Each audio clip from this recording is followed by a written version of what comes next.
apologies there for our viewers for the technical issues that were faced.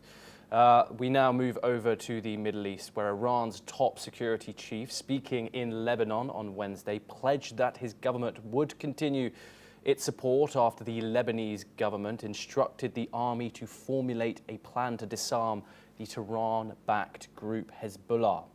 Ali Larijani's visit to Lebanon follows Iran's opposition to a government plan to disarm Hezbollah, which, prior to last year's war with Israel, was believed to be better armed than the Lebanese military.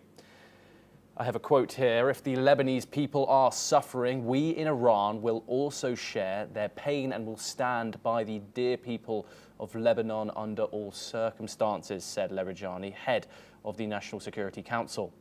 Dozens of Hezbollah supporters lined the airport road to welcome Larijani, who briefly stepped out of his car to greet them as they claimed slogans of support. Let's listen in to what the supporters said.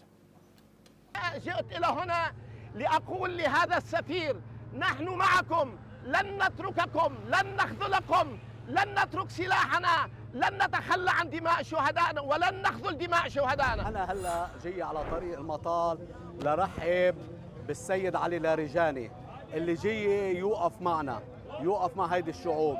من أقل الواجب إنه نوقف هون ونرحب فيه، لأنه ما في دولة بالعالم وقفت حدنا غير الجمهورية الإسلامية. In Lebanon, Larijani is set to meet President Joseph Aoun, Prime Minister Nawaf Salam, and Parliament Speaker Nabi Berri, a close ally of Hezbollah.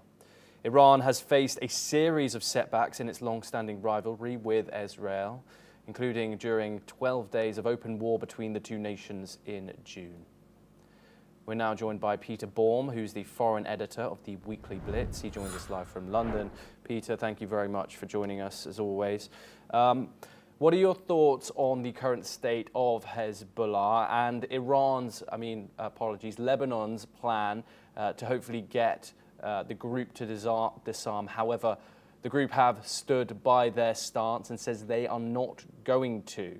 Tehran-backed Hezbollah, obviously. What are your thoughts on the situation in Lebanon and the current capabilities of Hezbollah? Yeah, indeed. I believe that Iran's influence on Lebanon is on a spiralling downward trajectory. I do apologise about this. Can you hear that phone in the background? It's all right, Peter. We can hear you clearly. It will finish shortly. I do apologise. That's all right. We will. Okay, Peter. We will come back to you hopefully when that is finished. We are currently discussing Hezbollah in the Middle East, where Lebanese foreign minister is Iran's top security chief. Is speaking in Lebanon. And he's pledging that his government will continue to support the Lebanese government as it instructed the army to formulate a plan to disarm the Tehran-backed militant group Hezbollah. We're once again joined by Peter. Don't worry about the interruption, Peter. We will carry on. Your current thoughts on that situation, Hezbollah's current abilities, its refusal to disarm, and also the Lebanese army's stance and its plans. Indeed. I believe that Iran's influence on Lebanon, both politically and militarily, is on a spiralling downward trajectory. Lebanon militarily, which was the major power in Lebanon for decades, since the war with Israel, does not have that comfort anymore. And politically, as we've seen, the Lebanese government themselves are trying to disarm Hezbollah, despite Hezbollah stating that they will not disarm. Very recently, unfortunately, 7 members of the Lebanese army were killed in an explosion trying to disarm Hezbollah armaments. The Christians, the Sunnis, the Druze, the Maronites in Lebanon do not want Hezbollah to have the same kind of influence that they have done. And it was very interesting that when the Iranian minister came into the airport, only 2 years ago, he would have been greeted by thousands of Shia supporters. Now they could only muster a few dozen.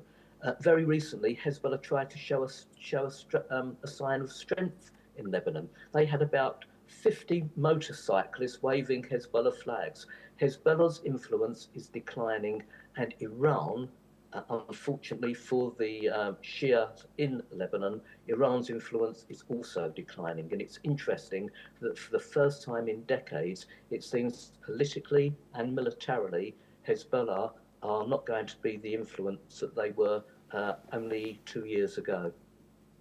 Yes, indeed. And your thoughts on Tehran's statement in supporting the Lebanese military, which is thought to have currently have less military capabilities than Hezbollah itself. And also we have to talk about Israel's continued strikes on military infrastructure belonging to the Tehran-backed group. Indeed. Now, because of that, and because of what's happening in Iran internally, don't forget they are under severe domestic pressure from this. Let's face it, a biblical drought. Tehran is virtually closed down 2 days a week now, and the Iranian Minister for Water and Agriculture has suggested that the cities, the population of the city, move out to other cities that can accommodate them. So what can Iran do other than show continued signs of rhetorical support for their main ally in Lebanon, Hezbollah, but militarily and politically, they are losing influence as each day passes by. So I think in this particular issue, Israel has definitely, through military power and through political influence of the Trump administration, and because of what's been going on internally in Iran for the natural disaster she's facing, the sheer axis of resistance in Lebanon, I'm afraid, is not the influence it once was. Peter Baum, thank you very much for joining us here on the programme. Pleasure to talk to you as always. We now move on.